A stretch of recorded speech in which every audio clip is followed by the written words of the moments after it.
He's like a butterfly flapping his wings deep down into the forest, man. It's gonna cause a tree fall like 5,000 miles away, man. There ain't nobody seeing nobody. Man, see, like, you don't even know, man. It's like you're born into this world, man. And you got like that, man, the dust and wind, man. Or like the dang old candle, man. It don't matter, man. These old things.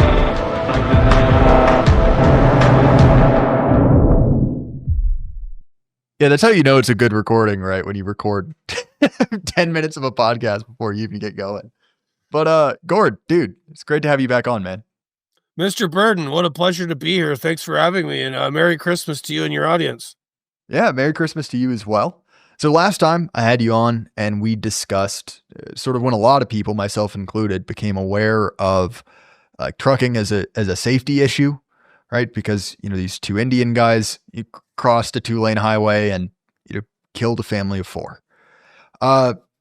Obviously, since then, a lot has happened. There have been some positive developments. The deaths have continued. I think a lot of people were made aware of it. And once that inciting incident came out, sort of like that, poor girl Arena who was killed, all of a sudden people are looking for it. And, in the case of public transport, you realize, oh, okay, public transport is just playing Russian roulette with getting stabbed by a schizophrenic. And similarly, I think a lot of people, myself included, just assumed that truckers probably knew what they were doing. And once you see that, you're like, oh, wait, this is a problem. I know you've been talking about it for a long time, but, if you could you say, what has developed since that, dramatic incident in Florida? Right. Well, thanks again for having me, sir. What's happened since this incident in Florida in August? I mean, the sort of pressure on this issue is starting to build already because there was a number of incidents beforehand. And if you're me and a handful of people on trucking Twitter that pay attention to this, it's a daily occurrence almost. But, it's hard to break into the zeitgeist because, there's always been collisions, there's always been accidents. And the frequency is increasing, but the people involved are a different group of people. So since August, we've had a number of other crashes. There was one in Oregon last week, yet another illegal. Some guy who showed up in America illegally from India, given a CDL in California, wiped out a pair of newlyweds in an accident near Bend, Oregon. We had an accident in Washington State. I hate to use the word accident. These were collisions. These were preventable. These were collisions. Accidents are accidents. Collisions, we could have stopped it. So we have a guy driving a truck in Washington State, runs into traffic, doesn't kill anybody. I think a few people got hurt. But, investigation turns out this dude was picked up once already for being in the country illegally. And because it's Washington State, they're not going to do anything about this. So they just let him go. And we're sort of seeing, if you zoom out and watch what's happened since the Florida thing, we are getting a lot of focus from the administration, from Transportation Secretary Duffy, newly appointed head of the Federal Motor Carrier Safety Administration, Derek Bars, is trying to do something. President Trump is trying to do something. The bureaucracy, the administrative state, and a lot of governors are not cooperating whatsoever. And we see this tension also to a lesser extent in Congress, where, the administration wants to clean house, but there are an awful lot of moneyed interests who, pay for lobbyists and buy Congress critters who never want the flow of cheap labor turned off. And they're even proposing a piece of legislation that says it's going to do a whole bunch of stuff about the English language thing and the dodgy CDLs, but it leaves this huge back door to say, hey, we're going to leave it up to the secretary to determine when there's an actual labor need and if the visas are correct. And if all of that stuff lines up according to the secretary, these guys can still keep coming and still be given non-domiciled CDLs. So they, smoke and mirrors. We're going to do something about all these high profile incidents you guys see in videos every day on social media. But over here, no. Cheap labor. We want the cheap labor. Yeah, I was honestly, I thought that there were 2 states I noticed in particular that had what, from my perspective, were good reactions. Ron DeSantis is obviously almost out, but nonetheless, he gave a impassioned speech basically saying like, this is unacceptable. This is no longer something we're going to allow in our state. Saw similar things, I believe, from the governor of Oklahoma, whose name I don't know off the top of my head. I'm not just trying to quiz you here, but has there been an appropriate response from on the state level? Because clearly they have some level of say over, who gets issued CDLs. Right. So CDLs are supposed to be recognized federally, and the feds are supposed to make sure that you only have one, right? Because back in the day, long time ago, you would get a CDL in one state, and then if you like racked up a bunch of points or got in accidents, you just get one in another state and keep going. The feds are supposed to be in charge of the system, which prevents that. However, they are issued by the states, and the states have a lot of jurisdiction in training standards and how they do their testing. And some states are good. Some states have realized there's a problem, especially Oklahoma. Ron DeSantis, I'm a little bit. He's made a lot of noise. Many such cases, yeah. He's made a lot of noise, but his state is one of the epicenters of the problem. We have a lot of really dodgy commercial driver's license schools, CDL mills, down around Miami. We have a lot of dodgy DMVs. One of the biggest bribery busts in the sort of history of giving out CDLs to people for cash took place in Florida. So Governor DeSantis can make all the noise he wants, but Florida is actually probably one of the top 5 or 6 states for this shit going on. So Mr. DeSantis, clean up your own backyard, please. Texas is another one. Texas has probably got more of these non-domiciled CDLs than anybody else. So you and I spend some time on sort of quote unquote right-wing Twitter or whatever, and everyone's always like New York, California, all these Democrats. It's like, no, guys, no. This is not a red-blue thing. They're all in on it. And, we've seen some positive developments, but to give you an idea of what some of the sort of more, I don't want to use the term smoke and mirrors, but people get, they see things in the media, but they don't understand what those terms mean or the nuances of them, right? So there was a big announcement here a week or two ago, maybe a few days ago, about, Secretary Duffy said, hey, we've pulled 9,500 drivers off the road thus far for being unable to speak English language to our standards to get a CDL. Okay, great. What does that actually mean? They were placed out of service.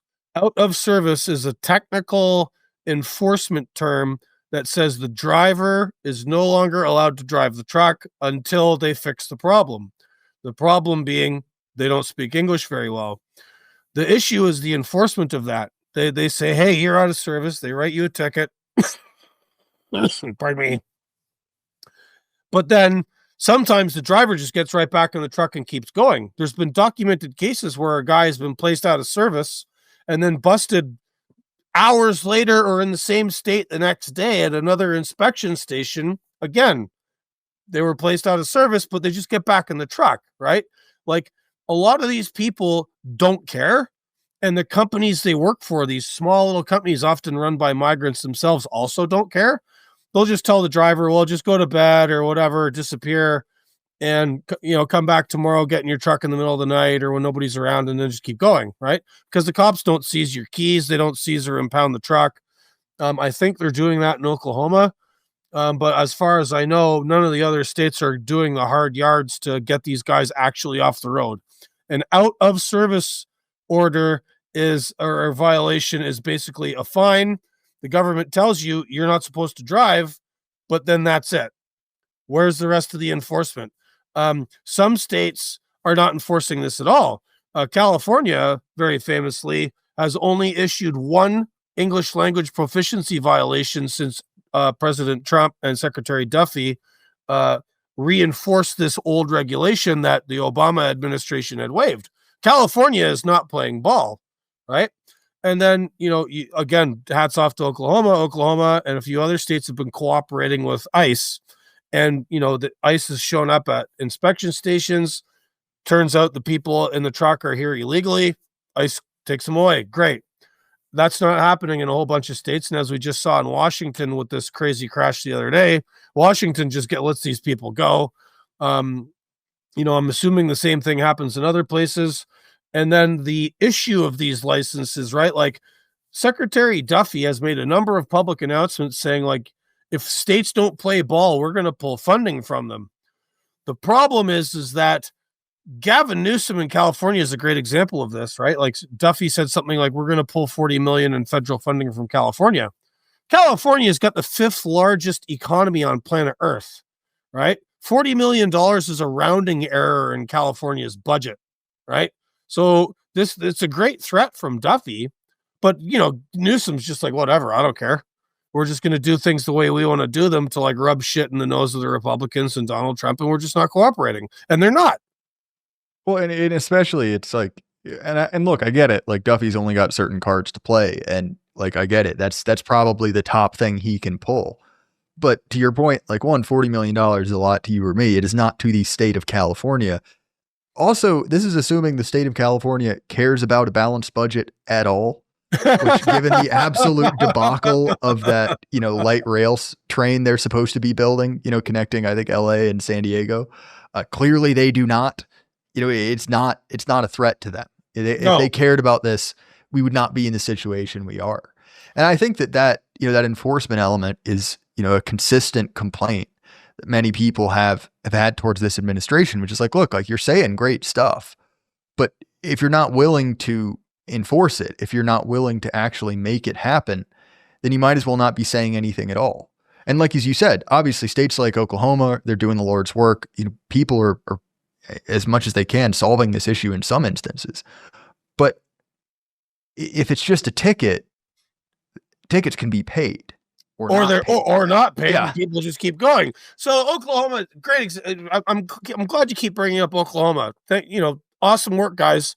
But like the people who have orchestrated this replacement operation of the American truck driver, people who are coming here from other countries, realizing there's all these holes in the system and that they can profit from it and then take all the money back home in remittances, they're not giving up on the pay peg. They're not giving up on parasitizing themselves on us. Okay. There's been reports that there's a couple of routes, sort of like 2-lane United States highways through Kansas, that are now full of these guys, right? They're like, okay, cool. We can't go through Oklahoma. If we're going east, we'll just cut up through Kansas. There's a fellow trucking Twitter driver was telling us about, he went to this little truck stop in Kansas, and like 95% of the people there were these, non-domiciled migrant drivers. He spoke with the staff at the truck stop. They said, yep, there's been a big spike in this in the last couple months, and that's because of Oklahoma. So they're just avoiding it. I'm getting lots of reports online of a lot of trucks are now moving at night when there's less enforcement going on. I have a contact on Twitter, a young lady named Miranda at Trucking Made Successful. She does her own YouTube show. She's very tied into the Eastern European trucking community. She speaks Ukrainian and Russian, and she monitors their Telegram channels and their social media. And those guys are just being very flippant about this. They're like, we're not leaving. We're not going to go. We're not going to let this scare us. We'll just figure it out. Right. And you have trucking companies. A lot of people online are saying, what about the companies? Right. Great question. A thing that a lot of people don't understand about this particular issue is that it's not like Walmart or Amazon or, big trucking company X are hiring these people directly, because they can't and they won't. Right. Walmart is not going to hire some illegal alien or somebody that doesn't speak English for their own trucks that Walmart owns. Amazon mostly doesn't have their own trucks. They use what's called the power only model. So they hire subcontractors to pull all of Amazon's trailers around between Amazon's distribution centers and to bring product into their distribution centers. And a number of very large trucking companies are also jumping on this bandwagon. It was sort of started by FedEx. FedEx really started off with the power only model years and years ago with domestic owner operators. And over time, this power only model where you hire a subcontractor that owns the truck, pulls your trailers for you, it's really, really taken off in the last few years. And it's taking advantage of all these small companies, often owned by migrants themselves, who only employ migrants. They actively discriminate against American and Canadian drivers. They will not hire locals because they're getting away with a bunch of different things that we would not put up with, right? Low pay. They're backdooring ELDs. So electronic logging devices are these mandated tracking systems in big trucks that started being law to be in trucks at the end of 2017. That was sold to us as a way to keep everybody honest and safe about how many hours they were working. Of course, it's been compromised. And these companies that typically hire migrant drivers, they have offices in other countries because everything's on the internet now.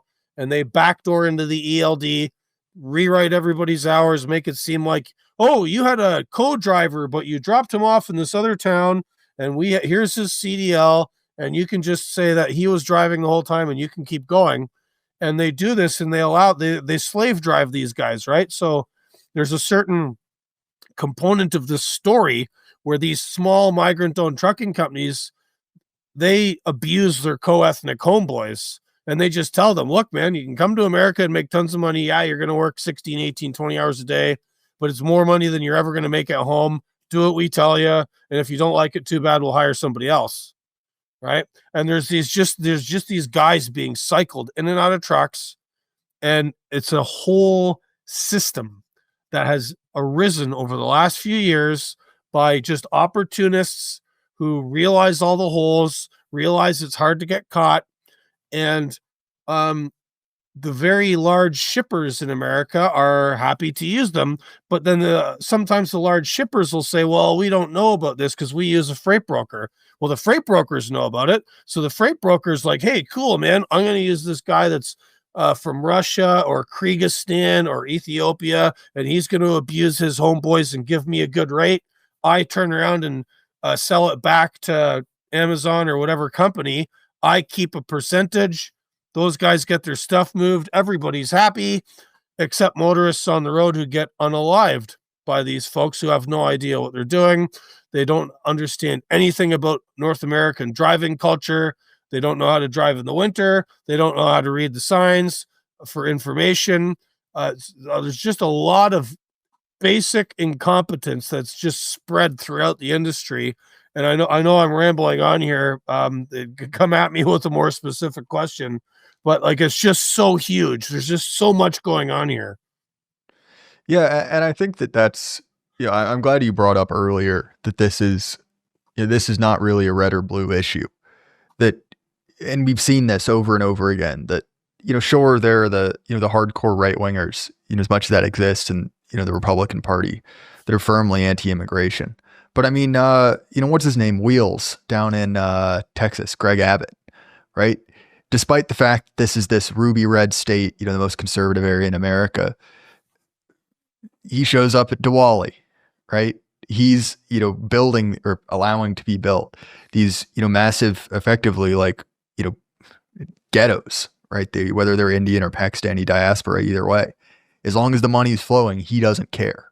And I mean, you see the same thing with the issue surrounding labor, right? Obviously there's big inputs from, from unions, right? From the trucking companies themselves who want certain things done. But a big part of it is, and we've seen this with housing or seen this with anything else, is that like, what is a problem for you is a solution for them. And they get way more money from people who want cheap labor than they do from people who want to get paid by their labor, right? And we see it across the board. Like these one of the, again, the kind of handoffs that we've seen is, ending or at least, severely restricting illegal immigration and just doing the same thing, but, throwing them a student visa or, throwing them a work visa or something like that. And, there's kind of been this slow rolling, like tide of globalism. And obviously it hit, domestic manufacturing first, it hit construction. It kind of went through the trades, at least the ones where you don't need to be, bonded and apprenticed and all that, which if you're wondering why plumbers and electricians make so much money, that's why. It's one of the few industries that's protected that way. And, now it's hitting trucking, or already has. But I think what's interesting is it's starting to hit laptop jobs, right? It's starting to hit the middle class and the upper middle class. And look, man, like, I've worked in the trades. I have a college degree. Like, that's what my career path was set out for. And when I talk to guys like me, in my similar situation, one of the best is Peruvian Bull, Ricardo Rios, super smart guy. And I just asked him offhand because I knew the answer before I asked him. I was like, hey, man, how many job applications have you sent out? How many have you heard back from? And he told me he sent out 600 job applications. Now, I believe that because I have also set out multiple hundred.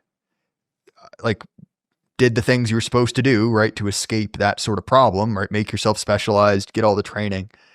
And then you realize your labor pool, just like everyone else, just like the gross chuds, and I put that in quotes because that's what you're told the whole time. Like, oh, you be smart. Don't do something with your hands. Do something where they can't, outsource it. Well, guess what? They figured out a way how to do that. You mentioned the way that all of this is, done via the internet. One of the things that, you've seen going around is this footage from Manhattan where they've got, cashiers calling in from the Philippines, working on a screen, because they'll do it for $3 an hour. But, the same thing, right? We've just made it legal now. We've given them a visa, which says it's okay to, hire a software engineer from Bangladesh or, hire these jobs that were supposed to be, proofed against that sort of stuff. And the reason I say that is like, look, like, I've, worked manual jobs. That's an important thing. It's a good thing.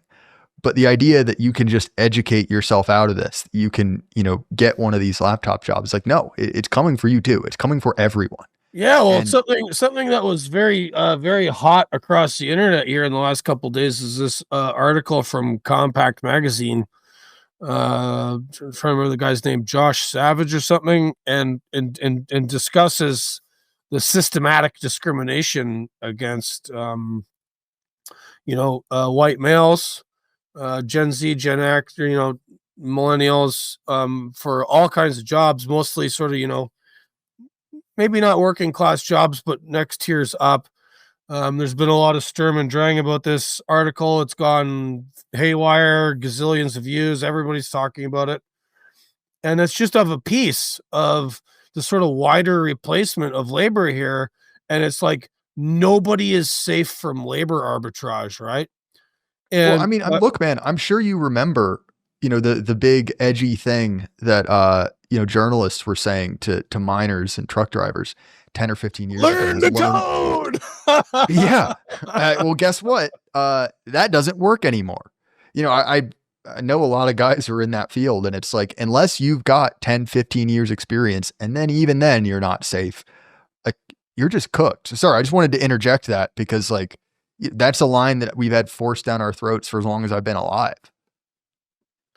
Yeah, no, and everyone, and I think this gentleman who wrote this piece said the same thing. Everyone's trying to do things as we were told to do them, and it's still not enough. On one hand, I'm sympathetic to sort of old labor left arguments about, like, you have to look after the workers and capital has to be reined in at some point, and the sort of like capitalist logic of always wanting to, like, squeeze the most out of everything. I get all that stuff, but it's interesting how in this day and age, like right now, the left is nowhere to be found protecting working class people, ruling class people, laptop chop case people. They don't care. The left has been completely usurped by identity politics, and they have been willing foot soldiers to turning everybody into globalized beige human resources slurry and just leveling everybody down to whatever the lowest common denominator of the entire fucking world is. Let me share some things with you, right? So I've written this book. It's called End of the Road, Inside the War on Truckers. It comes out in March. It talks a little bit about some of the, like, immigration scamming and all the crashes and English language proficiency and how that correlates with, like, scammy trucking companies who are unsafe and all the things. I have sent out advanced review copies to people for blurbs and for publications to write reviews as the book comes out in March. And a couple of folks on the left have either totally ignored me, I get no response. I had one gentleman say that I was too hard on the Biden administration and their trucking action plan, which we can draw a direct line to all the things we're seeing out there today, We have the receipts. It's uncontroversial. Everybody admits that all of the crap we're seeing right now is mostly to blame from them in this trucking action plan. Not all of it. There's a long history that brought us to that beforehand, but they made it much, much worse. This guy believes that, like, no, man, it's not just them, it's the ATA. I can't sign on to this because, you can't just blame the Biden administration. I'm like, okay, whatever. Like, I mean, everything left coded and right coded now has prevented people, specifically on the left, from actually dealing with problems, right? I wanted to, so myself and a colleague, we're going to do a podcast, right? I have my own podcast, Voice of Gord, and I talk about all kinds of trucking stuff and some other things. One of the things I discuss is the implementation and the sort of over the horizon approach of robotic vehicles, autonomous vehicle systems, right? Autonomous trucks. That's why, autonomous truckers, the name of my Substack is a play on that. And there's a guy who hosts a podcast that talks about industrial revolutions. It's quite popular. It's one of these sort of history nerd podcasts. I was put in touch with him. I said, hey, man, you want to come on my show? Let's talk about, fourth industrial revolution and truckers. Let's go. And he's like, yeah, man, I'll be there. Let's do it. This sounds great. 2 days before I was supposed to record the show, this guy finally does his homework, goes through my Substack, discovers that I've defended the Freedom Convoy in Canada, interprets that I'm an anti-vaxxer, even though I never talk about vaccines and I don't care. You do you. That's my approach to that stuff. But because I defended the Freedom Convoy and he was looking through my Substack and my podcasts, in his head, he was going to face, issues if he talked to me, right? So he sends me this email. He's like, hey, man, you're an anti-vaxxer. I don't know what we're going to talk about. Like, I'm going to suffer reputational harm if I show up on your podcast. So I sent him an email back. I'm like, we're not talking about vaccines, Freedom Convoy. We're talking about autonomous trucks, industrial revolutions. That's what you talk about. We're keeping it on that level. And he's like, no, man, I can't talk to you. I go and I do a little more digging about this guy. Turns out he worked for the Democrats for 10 years. So like, I hate to say it. If you're a person who's watching this or listening to me, at heart, I'm kind of a libertarian populist. I want the government to be kept small and to mostly leave people alone, but do the necessary things it's supposed to do, mostly for the people, right? And I mean, the people in the country are supposed to look after. I think the left has been totally mind raped by this idea that, like, we are supposed to just accept that, like, the entire world gets to move here. And one of the things I want to talk about too, I want to point out to folks that are watching everything happening on the highways, right?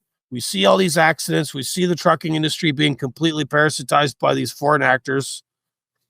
It's all in one direction, right? Much like other labor, like construction labor, all these different things, they're all coming here. Americans and Canadian truck drivers are not moving to the Punjab wearing like a plaid jacket like I am, drinking a Tim Hortons coffee, crashing trucks in India and killing innocent Indians. How many times? Hell of an idea for a comedy, by the way. It's a great idea for a comedy, but in reality, that has happened 0 times. 0. There's other countries, Canadian truck drivers getting in accidents and taking the jobs of Russians or Serbians. 0. People like to come at me and say, oh man, that's not very nice to Indians. You're a racist. I'm like, it's not just India. It's India. It's Africa. It's the fucking Philippines. It's Eastern Europe.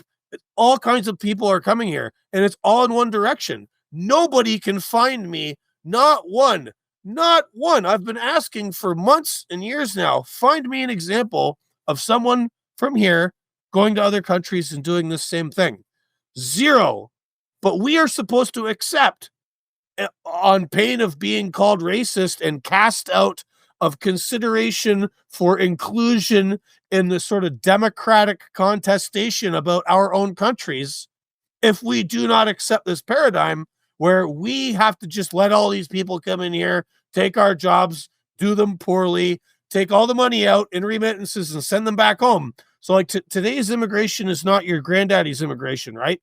All of these people that are coming here and doing this, they're not stupid. They can look on Zillow. They can look at the price of real estate. They see the cost of living, And they're like, fuck this shit, man. We're just taking the gringos' money and going home with it. They have no intentions of immigrating here. They know they can't afford it. Why would they? So it's a total parasitization operation. And whose ass is it coming out of? Mine. I'm not doing that to them. No other truck driver here is doing that to these people over there. So it's just like, guys, like, what are we doing here? No, 100%. I like that term you used for the left, because I think it's particularly accurate, right? Like they got raped by capital. Like the left is owned completely and totally. And, their initial class-based analysis, the idea that, we should, defend the worker, that we should, have some sort of equity in that way, has been completely and totally globalized. And when it's globalized, it becomes so non-specific, right? It's like, well, I don't have to deal with, some guy here that, let's be honest, I look down on, I don't like, I think I'm better than. Well, I can have this kind of vague, general compassion for humanity, just writ large. It was the line about, Stalin, right? Where it's like he had a great deal of sympathy for humanity in general and almost none for humanity in particular, right? It's like the same thing. And, one of the things I've been interested in is, as this problem works its way up through the middle and upper middle class, who is, relatively speaking, either quite progressive or at least attuned to progressive sensibilities, right? They don't want to be seen as a gross, nasty populist. The question that always comes to me is like, well, when does this break? When does this bend? Because it's now gone from being this kind of like vague general idea, of, oh, someone who I don't know, who lives in a gross area of the country I don't want to go to, he's losing his job. Well, dude, it's your company now. Like, you don't get your, comfy laptop job in LA anymore, because it isn't in LA anymore. Either we brought someone else here or we sent it somewhere else. Right. We sent it to Mumbai. Right. And I'm assuming there's going to be some kind of movement there. We haven't seen it yet. But one of the things I think about a lot is like, look, I'm not a huge economics guy, but like, everyone's getting just demolished by inflation and cost of living, across the entire West. And a friend of mine was doing some calculations that basically came up that to be middle class, like basically to have enough to meet all your ends and to save at a rate which beats inflation, right? To actually grow something, you need to be making like $140K US, which is a hell of a wage. And so now you start to think, you're like, okay, well, all those laptop jobs, you're living in Manhattan, you're living in DC, you're living in LA, you're making like $120. Wait a minute, that's a lot of money compared to what I make, compared to what a lot of people make. But you're not really doing that well, are you? You're probably making less in real terms, both like just the dollar amount and also just compared to your cost of living, than, some electrician out in the middle in Biloxi, Mississippi, right? Where he can buy a house for 80 grand, And then you start to think like, oh, this makes a little bit of sense, because these platitudes about immigration, about all these kind of progressive values, well, they do the same thing that money used to do, which is it makes you better than that person. Whereas before you'd be richer, now you're morally superior. And it seems as if that matters a lot more for a lot of people, being better than the chuds, right? The term they use for kind of flyover Americans. I assume there's a Canadian version of it, where it's this dismissive, like the dirt people, as my dear departed friend Z-Man would say, and we cloud people, we're better than them. And we have the values of people who are better. And it's one of those things where it's like, apparently you could take a pretty big hit to your pocketbook and that still doesn't matter. Yeah. I mean, you can take a hit to your pocketbook. You can't take a hit to your driver's side door at 70 miles an hour. I hate to be flippant about this or make light of tragedies and collisions, but like, thousands of people are being killed on our roads every year, and those incidents keep going up, and they involve an awful lot of people who shouldn't be here. Either they're illegals, or they were migrants or refugees that were issued CDLs under questionable circumstances. Shoot, I mean, just normal driver's licenses, right? I'm sure you remember with the whole, Haitian resettlement in Ohio, right? One of the big things that everyone was talking about is no one could figure out why insurance premiums, for like your mom's Toyota Corolla had gone through the roof. And it turns out the answer is you've given thousands of people who do not know how to drive a car a driver's license and a free car. Right. What do you think is going to happen? Yeah. Sorry, and I'll throw it back to you, Gord. No. And that's happening in trucking.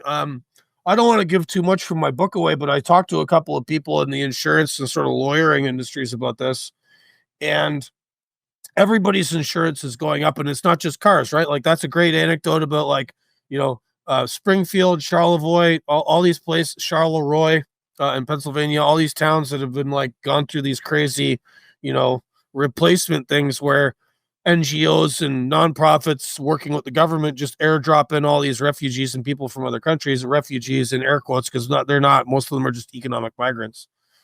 And then we have to deal with it. And we're seeing the same thing in trucking where, everybody always asks me like, holy cow, man, like how did this guy with like no experience just get it insured? Because back in the day when I was a young guy, when I was 18, 19, I was extremely lucky to work for a trucking company that would pay the extra money to insure my sorry ass. They kept me close. I only worked around the Toronto area. I didn't get very far away. They kept me on a short leash. But like today, there's three major insurance companies. I think it's Geico, Progressive, and one of the other ones that are giving insurance. These are the bigger insurers behind the small insurance brokers, and they are issuing policies to these companies owned and run by migrants who are employing their co-ethnic homeboys who have zero experience, breaking the law by not even knowing English to begin with. And it's happening. So like, I think a way to stop this, like Duffy's doing the English language thing, USDOT, ICE is at certain places. That's all good, but it doesn't address the like root cutoffs. And at some level, I think the insurance companies need to be brought into account. Like for years, they would never insure a local to drive a truck until they were 21 or 25. They had all these tiers. Some big companies that like self-insured could get away with like younger ages or least amount of experience. There was a study done by Virginia Tech a few years back about what's the difference with truck driver accidents. Is there a difference like in age or like amount of experience? And they found it was actually the amount of experience that was the key factor. It wasn't age. Well, when you show up here yesterday from Ethiopia and some NGO pays for you to go to a scummy 2-week-long CDL school to get you a CDL and get you working right away, you don't speak English, you don't know anything about American driving culture, you don't know anything about the physics of operating an 80,000-pound vehicle, you probably didn't drive when you lived in Ethiopia or wherever the hell you came from, and now you're here being Billy Big Rigger. I want the folks insuring these companies hauled before some kind of inquisition with teeth. There's been some talk. There's probably a term some of your listeners have heard about called chameleon carriers. And what's happened is you'll see videos of this where like some guy in flip-flops or whatever ethnic dress gets out of his truck and he's got like a piece of paper or cardboard on the side of his truck with tape on it and takes that off, then puts up another one with new registration numbers and whatnot. These companies, these small, scummy little companies that contract to Amazon and everybody else, FedEx, all the rest of them, they eventually get caught. They run up points.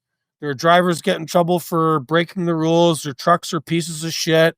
They get constant inspections. And what they do is they just have a different registration number and a different LLC, and they just put up a new name on the truck and keep going. It's the same people, same drivers, same equipment. The government knows about this, but they have not put any effort towards enforcing it, right? And one of the problems is that these companies are registered to these LLCs that are registered at an apartment complex. There's no trucks there. There's no business there. There's no nothing. All of this is illegal. They could be shut down tomorrow. The government's not doing it. What does that tell you? When the government knows about a problem, they know who the bad actors are, they know exactly what's going on, yet they don't do anything about it. I think there's a popular term on the dissident right called anarcho-tyranny, and I think we're seeing that in trucking where it's like, we'll do inspections, we'll have a few states do the thing like Oklahoma, but the feds know all of this is happening. They do. I've talked to people who've relayed my information to them A number of my associates have been working with USDOT. I'm not going to name names. They know. The FMCSA, as a organization, as a federal department that's supposed to be doing something about this, they're not. And I want them to. I don't know if they're going to. Maybe they are. They've been making noise about it. They said, "Oh, Derek Barr's this new guy's like, yeah, we're going to come after you." Okay, cool. I await proof. Well, and like taking that anarcho-tyranny point, building it out a little bit. When you have this system where it's like, if you're willing to cheat, you can just dodge all responsibility. Well, it creates this whole like perverse incentive. Because if you're doing things by the book, you're kind of an idiot.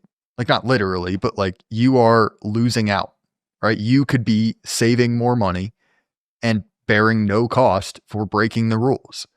And so if you're one of these, mid-sized companies who I assume if they, they exist, but like if you're a company that actually wants to play things straight, that wants to do things right, you're equally getting screwed because all your competitors can do whatever they need to get a bid, to pay their guys less. And if you mess up, you might actually bear consequences for it. But if you're one of these, crappy little LLCs registered to someone else's apartment and I don't know, pick your random city of choice, even if they do, go through the effort, you're never going to have to bear consequences for it, right? Because again, the whole thing is, cheating is incentivized at every level. Like, what do you think is going to happen? Right. Well, and again, the cheating is incentivized, and because so many of our businesses and industries can be administered and run by people who aren't even here. And this is one of the rubs with trucking, right? So like, this is why some chameleon carrier, some company run by Russians or Ukrainians or Serbs or Ethiopians or Pakistanis or whoever, they'll have like, they'll have some empty apartment in a complex in California or Springfield or St. Louis or Chicago or wherever. And they're not even here. Even if you wanted to like get past the anarcho-tyranny and actually enforce the rules, you can't. They're administering everything. They're sending dispatch and instructions to their drivers on Telegram. They have some other guy in their office in whatever country who's backdooring their ELDs, allowing these guys to cheat all the rules, right? And then if they get caught, they just, they go on Facebook. There's an open trade in motor carrier registration numbers.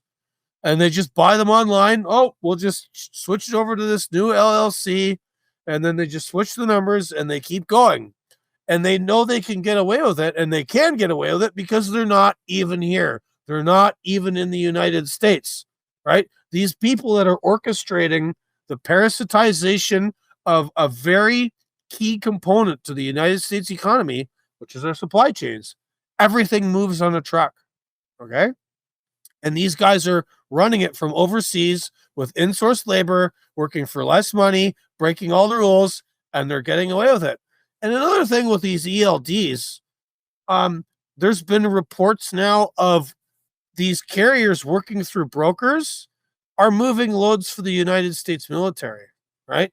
A lot of the information about loads is being sent back through the same technologies. There's an interoperability with a lot of the ELD stuff where the information about the loads, location, you can geographically track all this stuff is now going overseas and possibly to foreign adversaries. Like, what's to stop some guy in Serbia who got a load of like US military stuff or some key parts, working for some like, computer chips or some other necessary component.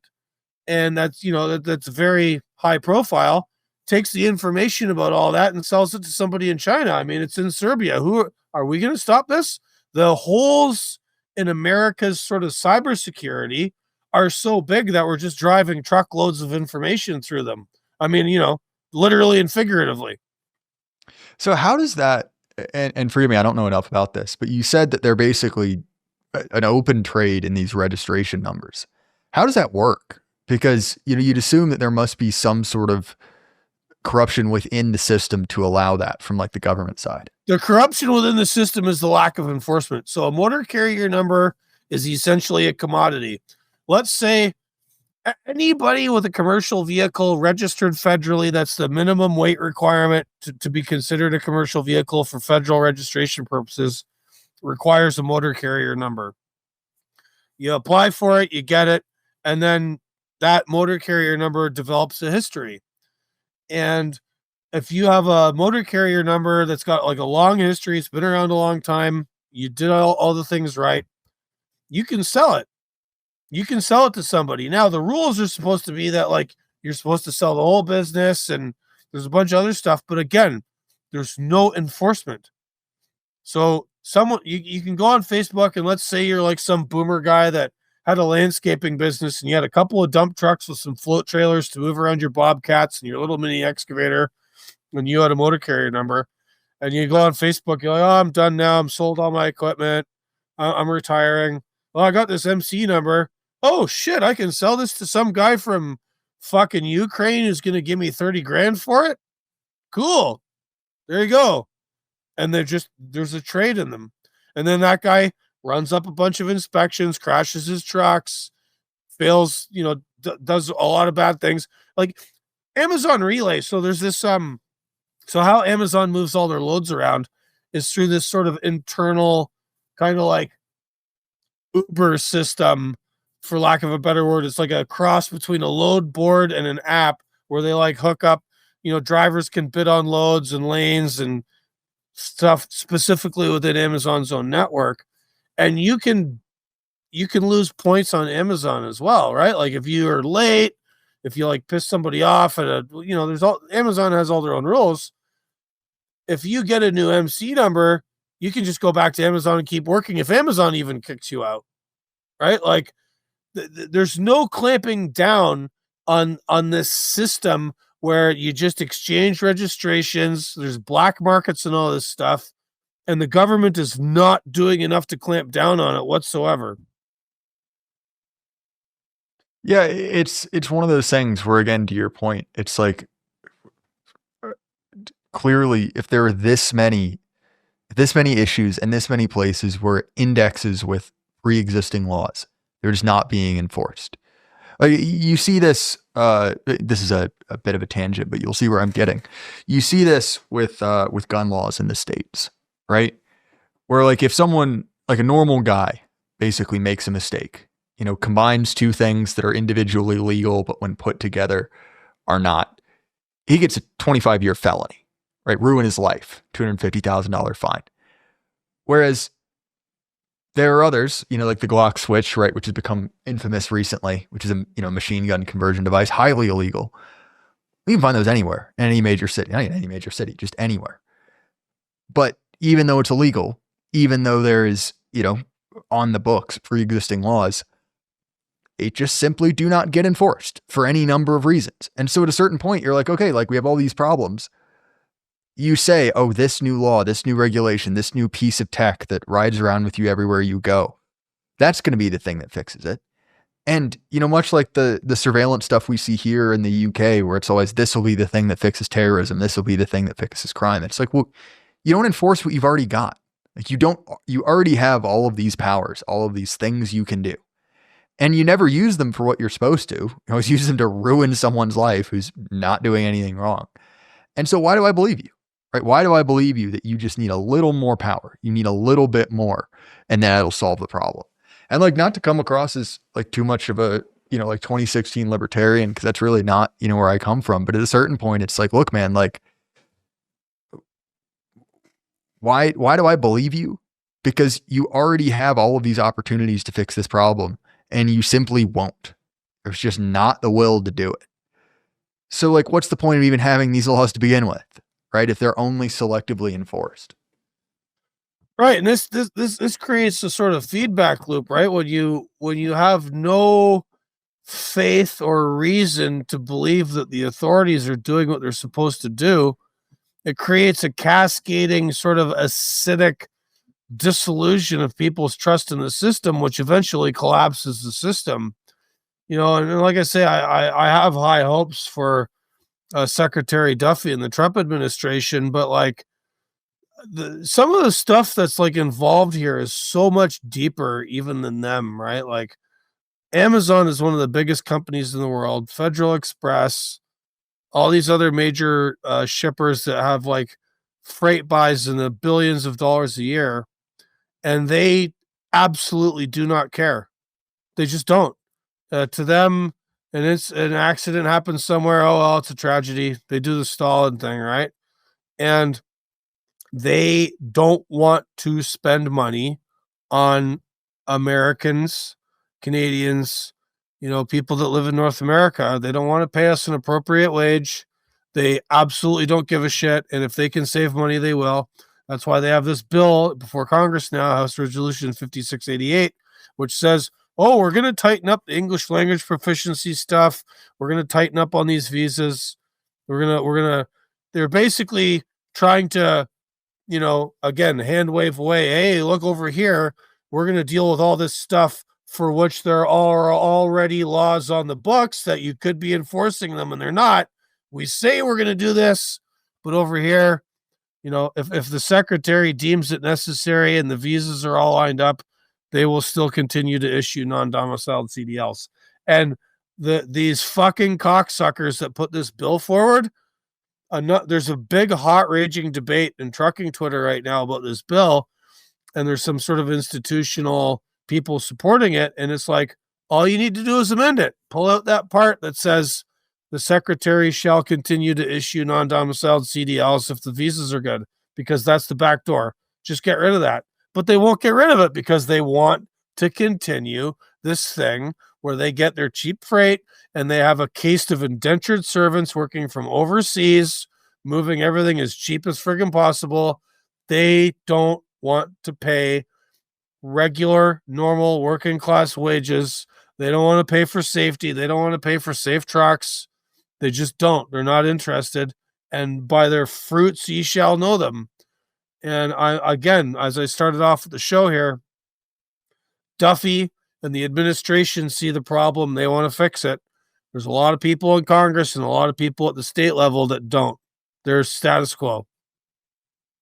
Yeah, and that's the thing where it's like, if we're going to fix this, and I realize, guys like Duffy might be in a tough spot, like, I'm going to need to see something. Because, like, as you've said, it's like, seemingly, you put out a bunch of nice fluff with a poison pill in it, and you won't take that out no matter what. And you start to realize, like, oh, that's what you want. That's what you care about. All the other stuff is ancillary. It's just something you throw in to make people swallow it. And at a certain point, it's like, again, like you said, like, prove it to me. Because just this, like, saying you're going to address it and then doing the same thing, it's like, that doesn't really help us at all. Right. No, it's funny. Like, if I want to make one last point here. Of course. There are millions of Americans with CDLs. There are people in this country who speak the language, know all the rules, who've been through the whole grinder. 90% of people who get a CDL quit the trucking company they got it with, or the industry in general, within 1 year. The industry does not want to fix itself. It has not want to fix itself for decades. And now the new thing is abusing in-source labor. This is like a long-running continuum. But there are people here. Anyone that tells you that, oh, Americans don't want to do this job. No, they'll do it if you pay them right and you treat them correctly, right? And they don't want to do that. And they would rather have these fucking serfs, indentured servants who get abused by their own homeboys and get abused by the likes of Amazon and FedEx and all these other huge companies that say, oh, no, we don't hire foreigners. We just hire thousands of subcontractors who hire foreigners and then abuse all these people and then abuse Americans by taking away their good paying jobs. Well, and I mean, to that point, right? Like, trucking is one, it's not, if it's not I think it is one or two most common professions in America, right? By numbers. And traditionally, this was a way that a young guy didn't have a lot of education, didn't have a lot of capital, could pull himself up the ladder, right? Could start making good money, could contribute to society. And look, man, you need jobs like that. Like, you need entry level. And this has been the big thing really since the pandemic, is that there are no entry level jobs. They simply do not exist anymore. And so the question is, it's like, well, what do you want people to do? right? Do you want everyone to just work for Uber, right? Work for fast food? Like, yeah, sure, that's fine when you're a teenager, but like if you want people to be contributing to the economy, buying more than just, cheap food in a crappy apartment, like you need to pay them, right? And this, like many things, there's a short-term benefit, but a long-term cost. And as you've said, like these guys aren't sticking around for the long term. They're not here for the rest of their lives. They're cashing out. And once you've killed that industry, you've killed your base of people who know how to do it. As you've said, it's like the biggest predictor of safety is experience. And when no one has experience, when no one is, to be honest, dumb enough to sign up and spend an entire career where they're competing against slaves, like what do you think is going to happen? Right? Once you've lost that, you have lost that. And that doesn't even talk about the social implications of not giving people a way to make it out, not giving people a leg up. Because those people don't just go away, right? They don't just stop caring. Like some of them do, right? Some of them blow their brains out or die of a fentanyl overdose or drink themselves to death. But like, is that what we're telling people? Like, I'll just kill yourself. I mean, in Canada, yes, they literally are. But like, is that what it is? Just like there's no role for you to play that's productive. Because like, again, like there are few things which are worse for social stability than a whole lot of young men with nothing to lose and no prospects. Like, I'm not saying this would be some sort of 1776 thing, but like, look at all the political violence in America. Like, how many of these are young losers, right? Kids who don't have anything going on, don't have any prospects in life. Like, where do you think that comes from? And I'm not saying that like the kid who shot Charlie Kirk would have been completely fine if he was working as a trucker. I'm not saying that. There are obviously some pre-existing issues there, some bizarre sexual predilections we don't have to get into. But like, you're deliberately destabilizing society in the long term so that you in the short term can get your stuff shipped marginally cheaper. And it's a choice. We don't have to do this. As you've said multiple times, we could say, we're not doing that anymore. You have to pay people a decent wage. Right. And the funny part is you'll get these economic LOL libertarian types or, the spreadsheet brain cased. I've seen a number of different like studies on this. The cost to the consumer of paying drivers appropriately, paying trucking companies a rate that they can maintain their equipment, do things safely, have a decent enough wage for the guy or gal behind the wheel. At most, delivered product on the shelf, transportation in total for everything to do with that product, at most 3%. And usually it's somewhere around 1.2, 1.5. Like we're not talking about like some major put on to the consumer here. And that's even ignoring like the externalities, right? Like, yeah, sure. The 3% you saved on Amazon might be nice, let alone the $100,000 medical bill when your lower body is turned into Chef Boyardee, because someone drove a truck into you. Or alternately, like the insurance that we've mentioned. Like all these things add up. And like so many things, they privatize the benefit and socialize the cost, right? Where it's like, those companies are making money. They're making their 3%, which on a company that, is spending a couple $2 billion, it's a whole lot of money. Maybe not to the state of California, but, to a company it is. And the cost goes to you directly in an opportunity cost, how much money you could be making, goes to me because I have to pay for, increased insurance rates, let alone the direct security of it. But it's one of those things. And look, like this is one of those messages I sort of want to get out to conservative America, because there are many cases in which your own principles, right? Your free market economics are being used against you. Because yeah, sure. Like we get it. We're not asking for socialism. We're not asking for, some sort of unfair deal. But what we're saying is you're being taken advantage of. You just don't know how, because they've hidden those costs. You're still paying them indirectly. You're still paying them in other ways. You're still paying them when someone or you yourself is killed. But the number on Amazon is hypothetically, and let's be honest, we don't even know if it is. They're just telling you it is lower. That's not a good deal, right? And you're not obligated to take the other end of a crappy deal because of your abstract principles. Because to be honest, right, as someone who lives in America, I care way more about America being a nice place than a 3% discount on my Amazon purchases. Like that's basically what's being offered to you. And the people who are making these arguments about, oh, free market this, free market that, it's cynical. They don't actually care. They just want what they always want. The poison pill they smuggled in that bill you were mentioning earlier, what it always is, which is basically, I want slaves. They just add more steps to it. So anyway, Gord, I think I have to go. My wife is cooking dinner and my phone is blowing up. Where can people find you, man? So I typically write and podcast at autonomoustruckers.substack.com. My podcast is called Voice of Gord on all your major podcasting platforms. I have a book coming out in March about, in part, what we just discussed here and 30,000-foot view of why the occupation, the idea, the archetype of truck driver has been under attack for decades. It's called End of the Road, Inside the War on Truckers. It comes out in March. My publisher is called Creed and Culture Books. I think their website's creedandculture.com. You can pre-order it. It comes out in March. And Merry Christmas.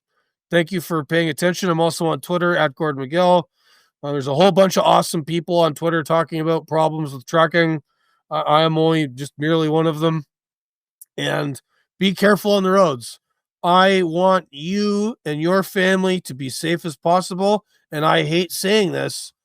The trucking industry, writ large, with some exceptions, has decided that your safety doesn't matter anymore. While they keep talking about safety, they're all full of shit. And just please be careful on the roads. I think that's well said. I'll be sure to include those links. As far as my stuff, Jay Burden Show, Apple, Spotify, YouTube, anywhere you want to listen to podcasts. Oh, I'm newly on Rumble. I don't know if anyone uses Rumble, but if you're interested, you can find me there. This is what I do. If you want to support me, $5 a month, I think, gets you all my content early and ad free. It comes out to like 15 cents an hour for content. It's really not bad. So throw a few dollars my way if you can. Check out our sponsor, Axios Remote Fitness and Coaching. Again, Gord, it's a lot of fun talking to you, man. I appreciate it. Yeah, man. Thanks for having me. Thank you so much. Everyone at home, keep your head up. Life can't last forever. Good night.